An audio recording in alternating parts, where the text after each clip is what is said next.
ናታን ከሮዛ ጋር አቤት ለቆ ወጣ። የናታን እናት ሮዛን ከቤት እንድትወጣ እንግዲህ ወስናባታለች። መጀመሪያም በእናቷ ስታስፈራራት ነበረ። ናታንን የማታዩ ከሆነ ከናታን ጋር የማትጣልይ ከሆነ እናትሽን አስገድላታለሁ መድኃኒት አሰጥቼ በማለት በእናቷ እያስፈራራቻት ነበረ። በዚህ የተነሳ ታዲያ የምትወደውን የምታፈቅረውን ናታንን አልወድህም፣ በቃ ከህይወት ይውጣ፣ አላፈቅርህም፣ ተወኝ በማለት ፊት ነስታው ነበረ። በዚህም እንግዲህ ሁለቱም በፍቅር ሲታመሙና ሲሰቃዩ ነበረ። እንግዲህ ሁለቱም እየተዋደዱ በእናትየዋ አማካኝነት ግን በጣም ትልቅ ዋጋ እየከፈሉ የሚያስጠላ ጊዜያታችን እያሳለፉ ይገኛሉ። ናታንም ቢሆን ሰላም ስለተቀየረች ምን ሆና ነው የሚለው ነገር እጅጉን አሳስቦታል። ታዲያ ይሄንን ደግሞ እናትየዋ እንዳደረገችው ሮዛም ናታንም በጣም እርግጠኛ ናቸው። ምን አድርጋት እንደሆነ ባናቅም በእሷ ምክንያት ነው እንጂ ሰላም ዝም ብላ አትቀየርም ብለው ሁለቱም በእናታቸው ላይ ደምድመዋል። እውነታውም ደግሞ ያ ነው። እናትየዋ እንግዲህ በእናቷ እያስፈራራቻት ነው። እናቴ ከምትሞት ፍቅሬን ልተው በማለት ሮዛም ይህንን ከናታን ጋር ያላትን ግንኙነት ለማቋረጥ ሙከራ እያደረገች ነበረ። ነገር ግን ፍቅር ነው። ፍቅር ልተው ብላችሁ የምትተውት ነገር አይደለም። አይንን እያየሽኝ አልወድህም በይኝ፣ ጠልቼሃለሁ በይኝ ነበረ ሲላት የነበረው። እንግዲህ ናታንም አበባ ገዝቶላት ክፍሏ ድረስ ሄዶ ይሄንን እንድትለው ነበር የፈለገው። እሷ ግን ስለምትወደው ስለምታፈቅረው የእሱን አይን እያየች አልወድህም ማለትን በጭራሽ አልቻለችም። በስተመጨረሻም እንግዲህ እናትሽን ከሞት አተርፈሻታል፣ አሁን ደግሞ ከዚህ ቤት መውጣት አለብሽ ነበረ ስትላት የነበረው። እንግዲህ የናታን እናት እሷ ምንም አማራጭ ስለሌላት እሺ ብላ ልብሶቿን አዘጋጃጅታ እያለቃቀሰች ነበረ ክላሷ ቁጭ ብላ። በዚህ ሰዓት እንግዲህ ናታን ናፍቆቷ አላስችለው ብሎ ወደ ክላሷ ሲሄድ እሷ ልብሷን እያዘጋጀች እና ለባብሳ ተዘጋጅታ ነው ያገኛት። እሱም ከእሷ ጋር ለመሄድን ወስኗል። አንቺ ከሄድሽ እኔም አብሬሽ እሄዳለሁ የሚል ውሳኔ ወስኗል። ታዲያ ይሄ ደግሞ እናትየዋን እጅጉን አበሳጭቷታል። ማኪን ብትሆን ናታን ከሰላም ጋር መሆኑን ፍቅረኛው ሰላም እንደሆነች አሁን ላይ አረጋግጣለኝ ማለት ነው። ሰላም ጤና ይስጥልኝ ውድና የተከበራችሁ የቻናሌ ቤተሰቦች እንዴት አላችሁ? በያላችሁበት የዓለም ዳርቻ ሰላማችሁ ይብዛ። ለዚህ ቻናል አዲስ ከሆናችሁ ሰብስክራይብ፣ ላይክ፣ ሼር እያደረጋችሁ ቤተሰብ እንድትሆኑ በአክብሮት ጋብዛለሁ። ቀጣዩን ሮዛ ድራማ ወደ እናንተ ይዤላችሁ መጥቻለሁ። በዚህ ክፍል እንግዲህ አዳዲስ ነገሮች ተፈጥረዋል። እስከ መጨረሻው ተከታተሉ። ቪዲዮን በላይክ ጀምሮ ምን ተፈጠረ የሚለውን ነገር አብረን የምናይ ይሆናል። ታዲያ ናታን ከሮዛ መለየት አይፈልግም። ከሮዛ ጋር መሄድን ወስኗል ማለት ነው።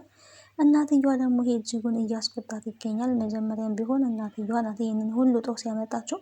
ታዲያ ናታን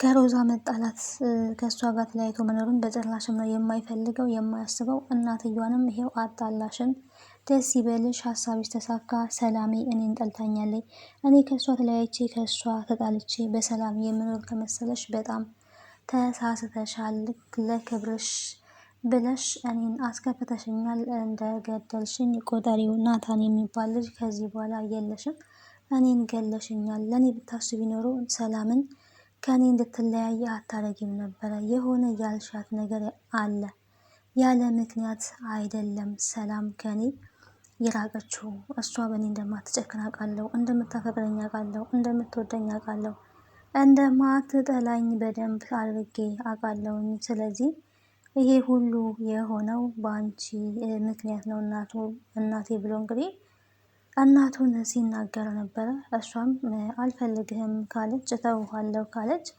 ለምን አትተዋትም ታዲያ ነበረ ስትለው የነበረው። ተዋት ለምን አትተዋትም ነው እያለችው ያለችው። እና እኔ እሷን ትቼ ሰላማዊ ህይወት መቼም ቢሆን ልኖር አልችልም፣ አልተዋትም፣ መተው አልችልም፣ ይሄ ይሆናል ብለሽ በፍጹም እንዳታስቢ እያለ ነው።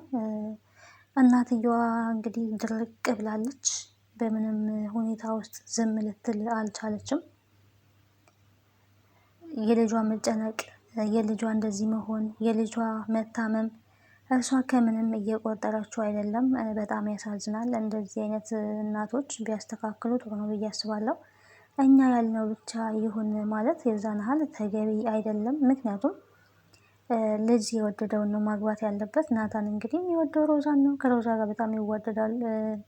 አይሚን ከሰላም ጋር በጣም ይዋደዳሉ። ስለዚህ ሁለት የሚዋደዱ ሰዎችን ልትተዋቸው ይገባል እንጂ እኔ ያልኩት ብቻ ይሁን፣ ለአንተ የሚጠቅም ነገር ነው እየደረኩ ያለሁት፣ ነገ ትወደዋለህ ነበር ስትል የነበረውና ሮዛን ብትሆን ታዲያ ነገ ደስታ ይመጣል ብለሽ ነገን እኮ ላንኖርም እንችላለን። ገና ነገን አስበሽ የዛሬ ደስታችንን እንድናጣ ለምን ታደርጊያለሽ? ልጅሽን ዞር ብለሽ ለመሆኑ ተመልክተሽዋል ወይ? እስኪ ተመልከቹ ነው እያለቻት ያለችው። እስኪ ተመልከቹ እንዴት ቅስሙን እንደሰበርሽው፣ እንዴት እንዳሳዘንሽው። ይሄ ሁሉ የሆነው በአንቺ ሴራ ነው። ክብር የሚለውን ነገር ትተሽ ልጅሽን ብትመለከቺ እና የልጅሽን ደስታ ብታስቀድሚ ይሻላል፣ ለልጅሽ ብታስብ ይሻላል እያለ ሮዛ የሚያውቅማል እየተናገረ ትገኛለች። ነገር ግን መስሚያ የላትም ማለት ነው እናታቸው። የራሷን ሀሳብ ብቻ የምታስኬደው በጭራሽ ከሰላም ጋር አይጋባም እያለች ነው ያለችው። ታዲያ አበባ ገዝቶ እየሄደ ባለበት ሰዓት ላይ ማኪ ተመልክታው ነበረ። ማኪ ስላየችው ይሄንን አበባማ ለዛች ሰላም ለምትባለው ልጅ ሊሰጥ ነው። ማናት እቺ ሰላሜን የነሳችው? ሰላሜን የነሳችዋን ሴትማ ዛሬ ተከትየው ሄጄ ዋጋዋን ሰጣታለሁ እያለች እየፎከረች ነበረ። ታዲያ ቀጥታ ቤት ሄዶ እሱ ሰላም ክላስ ነው ይዞት ሄደው የነበረው። ሰላምን እንግዲህ ወርውራታለች ማለት ነው። አንቺ ነሽ ወይ ሰላም? መቼም አያደርገውም እያለቻት ነው። እስካሁን የሚገርመው ነገር እዛው ቤት ያለችው ሰላም እንደሆነች የናታን ፍቅረኛ ሳታቅ ነበር የቆየችው። ግን በስተመጨረሻ አውቃለች። ናታን እንግዲህ ሰላም ክፍል ሄዶ እሷ ደግሞ እራት አለ ተብላለች ዛሬና ሰላም የሰራችው ሲስተም ምንድን ነው? በስተመጨረሻ ላይ አበባውን አስቀምጦት ይሆናል ነበር ስትል የነበረው እና ሱፉን ተኩሼልሃለሁ አበባውንም አስቀምጬልሃለሁ ነው ብላ እንግዲህ እራት ያለ ያስመሰለችው የነበረው። እንደዛ ዛሬ የምትሄድበት እራት ቦታ አለ ማለት ነው፣ እንደዛ ከሆነማ እከተልሃለሁ እያለችው ነበረ። ለባብሳ ተዘጋጅታለች። ለባብሳ ከተዘጋጀች በኋላ ግን ናታን የነበረው እዛው ሰላም ክፍል ነው። ከመኝታ ቤቱ እንግዲህ ጨቅጭቃ ያወጣችው ሮዛ ናት። ሮዛ ከክፍሉ ያወጣችበት ፊልም እኔ ብለዋለች። ያው ያለበት ሁኔታ በጣም የሚደብር ሁኔታ ውስጥ ነው ያለው። ከሰላም ጋር ስለተጣላ በጣም አዝኗል። እጅጉን በጣም አዝኗል። ምክንያቱም ደግሞ እሄዳለሁ እያለችምም ስለሆነ ያንንም ስለሰማ በጣም በቃ እንዴት ልበላችሁ ሊያጣት አይፈልግም እና የናታን ውሳኔ እሷን ተከትሎ መውጣት ነው ያለው ብዬ አስባለሁ። ከዛ በኋላ እናትየዋ ምን ሆነ ታመጣ አትችልም። በእርግጥ ቤተሰብ መከበር አለበት። እናት ዋጋ ከፍላን ያሳደገችው።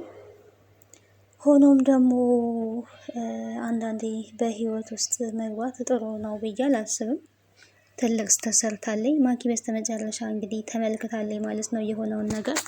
ትክክለኛዋ የናታን ፍቅረኛ ሰላም አብራት ያለችው ሰላም እንደሆነች አረጋግጣለኝ በሚገባ። እንግዲህ ውሳኔዋ ከዚህ በኋላ አርፋ ትቀመጣለች ብለን እናስባለን። እሷ ግን መቼም ቢሆን አርፌ አልቀመጥም እያለች ነው ያለችው። እንግዲህ አርፌ አልቀመጥም በጭራሽ መቼም ቢሆን አንተ የኔና የኔ ብቻ የምትሆነው ሌላ የማንም ስትሆን ማየት አልፈልግም። ማንም ከኔ አንተን እንዲወስድ አልፈልግም። በዚህ ልክ ነው እንግዲህ ናታንን የራሷ ማድረግ የምትፈልገው። ናታን ደግሞ በጭራሽ እሷን አይፈልጋትም ማለት ነው። ይሄ ነው እንግዲህ ያለው ነገር። በጣም ከባድ ነው። ወንድ ልጅ ካልወደደ አልወደደም ነው። ሴቶች ተው፣ ሴቶች ተው። ወንድ ልጅ ካልወደደ አልወደደም። ስለዚህ ለቀቅ ማድረጉ የተሻለ ነው። ያ ነው የተሻለ ነገር የሚሆነው ብዬ አስባለሁ። ቀጣዩን ክፍል አብረን የምናይ ይሆናል። ለዛሬ እንግዲህ በዚህ ጨርሳለሁ። ስለነበረን ቆይታ አመሰግናለሁኝ። ወዳችሁና ፈቅዳችሁ ቤተሰብ ስለሆናችሁ ከልብ አመሰግናለሁ። ቤተሰብ ያልሆናችሁ አሁንም ቤተሰብ ሁኑ። ሰብስክራይብ አድርጉ። ሀሳብና ሴታችሁን በኮሜንት ሴክሽን ላይ አስቀምጡልኝ።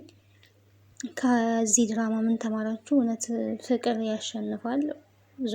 ዞሮ ሰላምና ናታን አብረው መሆን አለባቸው። ማኪ አርፈሽ ተቀመጪ ነው የምንለው። ከፍቅረኛሞቹ ላይ አርፈሽ ተቀመጪ፣ አርፈሽ ብትቀመጪ ይሻላል። ምክንያቱም የሚወደው ሰላምን ነው። ስለዚህ ሰላም ምንም የሚጎላት ነገር የለም። እንዴት ክብሬን የምትለው እናትየዋ ምንድን ነው ክብር? ምንድን ነው ክብር? ከፍቅር አይበልጥም። ፍቅር ወሳኝ ነገር ነው። ፍቅር ባለበት ደግሞ ክብር አለና ስለዚህ ለሁሉም ነገር ፍቅር መቅደም አለበት ብዬ አምናለሁም አስባለሁም። ቀጣዩን ክፍል ወደ እናንተ ይዤ የምመጣ ይሆናል። ስለነበረን ቆይታ አመሰግናለሁ። ላይክ እያደረጋችሁ ቪዲዮውን ተከታተሉ። ባይ ባይ። ደህና ሁኑልኝ።